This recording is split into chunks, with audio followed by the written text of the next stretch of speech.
Alors, un routier explique pourquoi le Tesla Semi est stupide, complètement stupide. Bon, c'est un peu long, donc on va clairement lire que ce qu'il a écrit lui.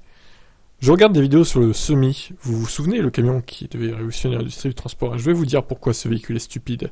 Je ne vais pas parler de sa capacité de chargement ou autre. Je vais juste regarder la cabine d'un point de vue pratique, comme quelqu'un dont le métier est de conduire un camion. Car c'est l'inverse de construire autour du conducteur. En effet, Built Around the Driver était le slogan de Tesla. Donc le chauffeur est au milieu, ça rend les déplacements et la vision vers l'avant plus difficiles. Ça empêche aussi d'accéder à la fenêtre pour tendre des papiers ou parler avec la personne au portail quand vous entrez dans un port, dans une usine ou même dans une cabine de péage. Les portes sont à l'arrière, vous montez, pendez votre veste, vous devez faire quelques pas pour vous asseoir au volant. Ça signifie que l'on perd de l'espace en cabine pour un couloir globalement. On ne peut pas placer de lit, donc le chauffeur ne peut pas se reposer car les portes sont là. C'est évidemment un gros problème puisque dormir dans le camion fait partie intégrante du métier de routier. Il rappelle que les conducteurs ont parfois besoin d'une sieste de 20 minutes quand ils conduisent de nuit, une sieste de 20 minutes qui dans le cas du Semi serait parfaite pendant la recharge du véhicule. Le routier poursuit son tour d'horizon du Tesla Semi et s'attaque ensuite à un autre problème. Il déplore en effet que la conception de la cabine complique la possibilité de garder un environnement propre. Si vous allez sur la droite de la cabine, il faut passer par le siège passager qui s'entrecroise avec ceux du conducteur. Vous ne pouvez donc pas passer devant, comme dans une cabine standard. Et parfois, vous devez sortir par la droite, ce qui m'est arrivé aujourd'hui car il y avait beaucoup de neige sur ma gauche. Le fait qu'il aille faire le tour de la cabine signifie qu'elle sera pleine de terre. La bonne chose quand on peut aller directement sur le siège conducteur, c'est que l'on peut secouer ses chaussures et retirer la boue ou la neige en y arrivant. Et même si vos bottes sont encore sales, seule cette petite partie devant le siège est sale. Vous pouvez enlever vos bottes à cet endroit et marcher pieds nus dans le reste de la cabine, qui est propre, mais non pas dans un Tesla Semi. À moins que vous ne changiez de chaussures à chaque fois que vous entrez dans la cabine, ça serait stupide. Il continue son étude du dernier né de la marque et s'attaque aux deux tablettes qui entourent le volant. Le Polonais explique qu'il a conduit lui-même un camion Mercedes avec la rétro-caméra.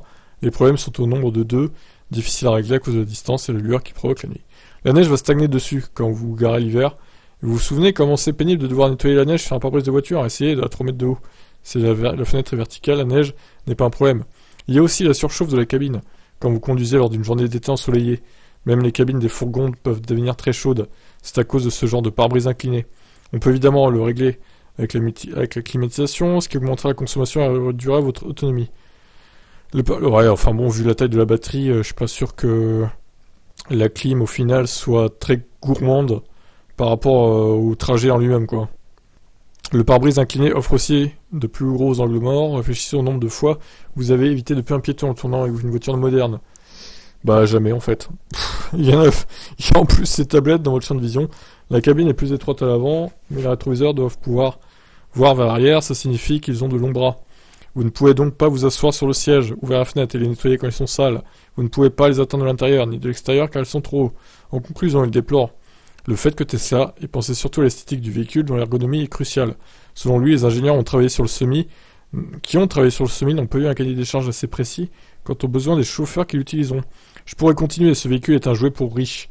Ce n'est pas un véhicule pratique et fonctionnel car ses concepteurs n'ont aucune idée de la réalité des transports. Eh ben mon vieux, il a défoncé Tesla, hein, là franchement. Bon alors ses arguments ils peuvent s'entendre, hein, lui-même qui est routier. Après bon, la boue et tout, je suis pas sûr que ce soit un gros problème. Après effectivement pour nettoyer les rétros et tout, ça peut peut-être poser problème, ouais. Après je sais pas, qu'est-ce que vous en pensez vous? Est-ce que vous êtes routier? Qu'est-ce que vous en pensez si vous êtes routier de ce Tesla Semi d'ailleurs, ouais. Ça serait intéressant d'avoir d'autres avis parce que lui il a l'air de le détester ce camion, hein. Bon je vous laisse commenter cette critique, ciao.